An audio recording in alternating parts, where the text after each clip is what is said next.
You good with Yeah, that looks good. Okay. Yeah. Make sure it's rolling back there.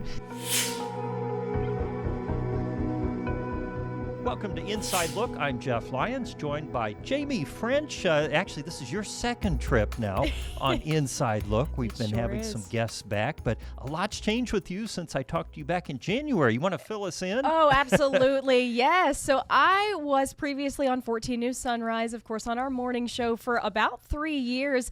Made the change. I think it's been a month and a half now. I have Is moved that all? to It seems like you've been doing it forever. I know. Well, Okay. I filled in for a little bit in January when we needed some extra help. So I've made it official, I guess, the 1st of May. So I have been working sort of a day shift, but you will see me on the 4, 5, and 6 shows, and then our new 2:30 streaming show. Yeah, and we're actually recording this just after that. Yes. So, the Tri-State can't get enough Jamie Oh, French, although we're I don't know about working that. on it. We're going towards saturation on there. So how has the change been for you, going from up early with the chickens to up late now, actually, for you? Yeah, I really like it. I didn't think I was going to, because I loved the morning show and I loved the crew and I loved being able to do morning television. Of course, it's a lot lighter and everybody's just rolling out of bed and waking up with you. So it's sort of a relaxing, vibe, but I like it. I feel a lot better now that I'm getting more sleep, and I have just loved the crew at nights and everybody here during the day. A lot more people in the building, and I like that. It turns out that way, doesn't it? And on a personal note, I guess we can talk about this since we ran a story on it. Sure. Big announcement in your personal life, too. That is right. I am newly engaged. My fiance Clayton and I. And for our listeners, she's showing a beautiful engagement ring yes, here. yes. You can hold that up, and people will not be able to see it on the radio. Not be able to see me on the radio. Anyway, it is a beautiful ring. Thank you very much. So how did that all come about? My fiance Clayton, we have been together since we were 16 years old. So we are going on about 9 years of just being in each other's lives. And he's from Webster County, so he's a tri-state boy as well. But he had a big surprise proposal there next to the lake at sunset with a light up sign that said, "Will you marry me?" Of course, storybook proposal, but certainly a dream come true, I would say, because we've been together for so long. It's now, awesome. How did he pull this off? I mean, you're a news person. You know when stuff's going on. You've got that sense something's up. So how did he fool you? I really don't know, because he also surprised me with my entire family, like waiting afterwards with cake and cookies and gifts, and I just did not know about it at all. I think I just wasn't even thinking it was going to happen. It wasn't on my radar, so I wasn't looking for those kind of clues. Rushing into it after 8 years. After 8 years. So, Yeah. So when's the wedding then? It is June 20th of 2026. Okay. So we've got a little less than a year to plan, but of course I've always had an idea of what kind of a bride do you think you'll be? Like a big splat, a big to-do, or do you want a little quiet thing? My plan, if I could have it my way, I would announce my wedding invitation on the evening news. So I would love to just have the whole tri-state. So seriously? Hopefully a big one. Careful what you wish for. I know. Hey, ideally I'm only doing it one time, so I want to go all out. Well, this is true. This is true. Yeah. So lots have happened. And of course, we had a tornado in Union County, not too far from your house, back in I guess that was April now. So that had to be a little bit of a scary thing for you. You've had a couple tornadoes go over your property, haven't you? Yes. Thankfully, my family lives on a farm in Morganfield, and we have been spared from every severe weather event. All of the animals and crops are safe. But of course, just about 5 or 6 miles down the road, it took out a lot of houses. It was an EF3, I believe. Yeah. So, but you've seen 2 tornadoes. I sure have. I've done this. I mean, they've come to your house. I've done this for almost 40 years. Never seen a tornado. Never in my life. No, I've been able to walk outside and look out at the farm twice and see 2 tornadoes in the sky, which of course one just went right over us and it was just fine. The other there in April or in May, I guess it was a quite a doozy. Yeah, we had and I was able to report live down there the hour after it happened. Now that I'm on this shift, I just went straight down there with my camera gear and talked to my people down there and covered it. And they are your people. They're your neighbors. What's that like when you're a little closer to your subject than, if you're just going to a random fire? Not that there's, not to downplay anybody's but misfortune. It's different, for sure. But it must be different. I mean, just people you go to church and school with and things like that.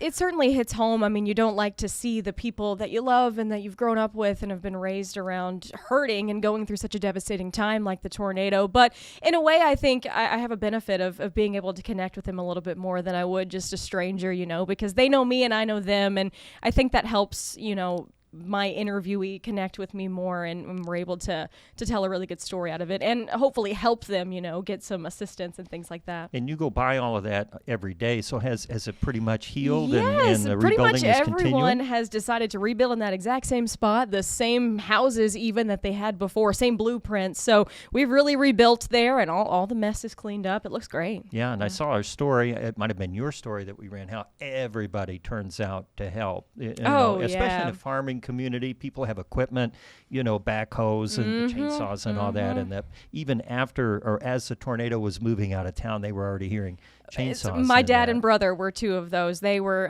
once it got past us and it was safe for us to do so, and they started hearing that they had family and friends in trouble, we loaded up our skid steer and our backhoes and chainsaws and stuff on our trailers, and they were out there till 2 or 3 in the morning clearing off driveways and getting trees off of garages and cars. So and you had all the video for it. So not only are you bringing in content here for the news, it's happening. You're managing to get it to happen in your backyard, which is quite a coup. I know. It's interesting. Yeah. So what's your favorite kind of story to cover? Now, you talked about covering, friends and neighbors that have been through misfortune, but do you have a favorite type of news or story you like to deliver?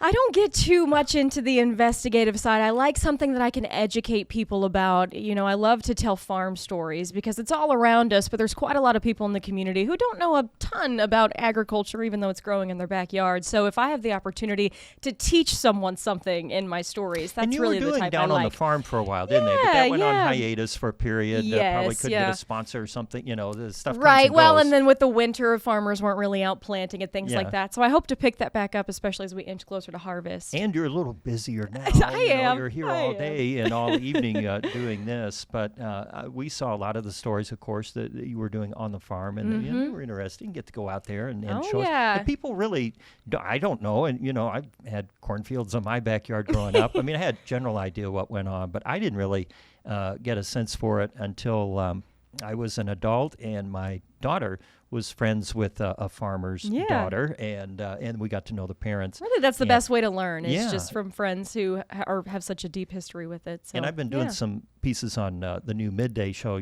First Alert at noon, and where we try to get out and about. And so I'm going to try to parlay that into a tractor ride with my old friend Joe Steinkamp. So we love Joe Steinkamp. Or we can go down to the French's You sure farm. can if you're ready to drive like an hour and 15 minutes across the bridge. That's all. I don't want to create an incident in Union County. We touched earlier when you first came on that you had gone to the UK and that you had, kind of drifted into broadcasting while you initially thought it was going to be agriculture or something like that. You're now 3.5 years into your career. So steady as she goes? So yes, what do you steady see? as she goes. I actually made the comment the other day to our executive producer, like, wow, I'm 25 years old and in my ideally forever career. So I was like, that's crazy to think that I would get here this fast and feel this set and pleased with my job that I plan to stay here forever. But it somehow just unfolded that way. I really thought I'd be working a desk job talking about seeds and chemicals with farming all day, but here we are, and I'm loving it. Well, good. And how does Clayton feel about now marrying a local celebrity? He loves what I do, and he's very proud of it. But he made the comment when they posted our engagement on 14news.com, and then of course ran it in the newscast. He said, "Isn't this kind of like a private matter, like us getting engaged?" I said, "Honey, nothing about your life is private anymore. I am so sorry, but that ship has sailed." So he knew what he was getting into. But it gets harder, and of course. Your generation, you've grown up with social media and everything is just shared. It used to be nobody knew if you got engaged or whatever. But around here, there were so many events, people have, like Arden had a baby. Yes. And now you getting engaged. And we've had other life events like that have been shared. Yeah. People seem to be okay with that. But, and absolutely. Clayton knows he's always going to be Jamie's husband. Absolutely. Now, right? And I think he is totally, he always tells me, it's your world, I'm just living in it. My wife kind of, over the years, that's gone a little thin. There's the weatherman's wife. Right. But there's nothing I can do about it. Right. I mean, I do appreciate that our audience is invested in our personal lives more than just me on the screen. I saw someone today, congratulations on your engagement. And that, of course, makes me feel good to hear that someone cares about me other than just the news. They care about my personal life. So I think that's cool. You become part of the family. We have become part of many families because they see us daily and, they feel like they know us. And I think that's the highest compliment when you go out in the public. And it's one of my favorite things. People come up to you. And I know you were at the fair, at the Union County Fair a couple of weeks ago here. Did you have an official capacity or were you just hanging out? I was the MC for all of the onstage events. So the pageants and things like that. Anywhere there was a microphone and they needed someone to talk into it. Jamie French empire. Well, growing up, that's your realm, though. It is. I competed in the Miss Union County Fair pageants my entire life and was able to win all 4 age divisions, and that's just been my thing for forever. So I like to consider it paying my dues,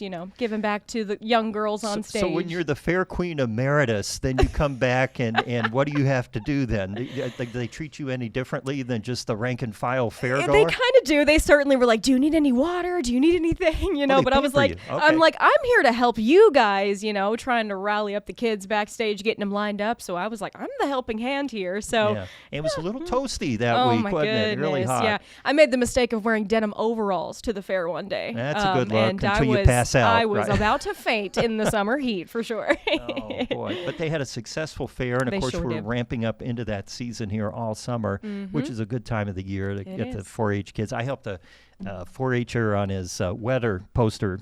Oh, you know how they have posters and do that. That's cool. So I gave him some. I can't remember which. I think he was Vanderburgh County, but I always enjoy that part. Oh of yeah, it. They put a lot of work into those fairs. I like to go to the exhibit Mm-hmm. and see all those things.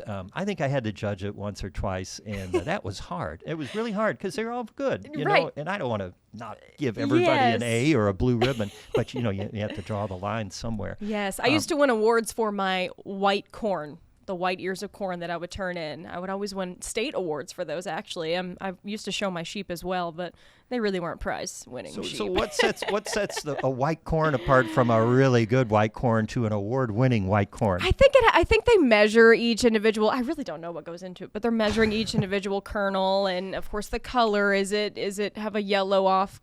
Just like your engagement ring, like really, color, cut, clarity. I'm like I'm like envisioning like a pageant here where they're looking at every aspect of you. I guess there's judges doing that to the ear of corn and blue ribbon. Well, to each his own, right? Yes, for sure. They were in those classes when you were at UK that you didn't see a whole lot. Yes. They were like in a laboratory with the white coats on. Yeah, absolutely. And everything else. So I know you got a newscast coming up here, but I appreciate you swinging by because I felt like, especially after your first appearance here on Inside Look, we had just a ton of people that were interested in learning more about Jamee French. Well, so hopefully I appreciate all of you guys. Giving them another little dose here to tide them over through the summer. And we appreciate that. I'm sure things will continue to change, so you might hear from me again later. And I should point out, Jamee not only is doing this, they gave blood too, so you're a little light on the blood. So 14 new sponsors, the Celebrate Freedom Blood Drive with the Red Cross, and I was out there live all morning with the donors. See, and I could have gotten publicity. So. I gave blood 2 weeks ago because they have a drive at our church, and I'm like in the 5-gallon club. I mean, I'm older than you, so I've given forever. But you're pretty perky. I always want to take a little nap after giving the blood. They had parlor donuts. I'm ready to rock. Oh well, no wonder you're so hyped up today. That's a sugar hype right there, guys. All right, well, I'll let you back to the parlor donuts and the news, and we will see you tonight on 14 News. Jamee, awesome. Congratulations! Thank you so much. on your engagement, and we'll bring you back in for more updates from the farm and from your personal life. Maybe you could bring Clayton in sometime. Well, he'd love that. I'm sure he'd love that. We'll get equal time from your spouse to be. Thank you. All right, with Jamee French, I'm Jeff Lyons. This has been Inside Look. You can listen wherever you get your podcast, or you can watch on the 14 News YouTube channel. Thanks for joining us.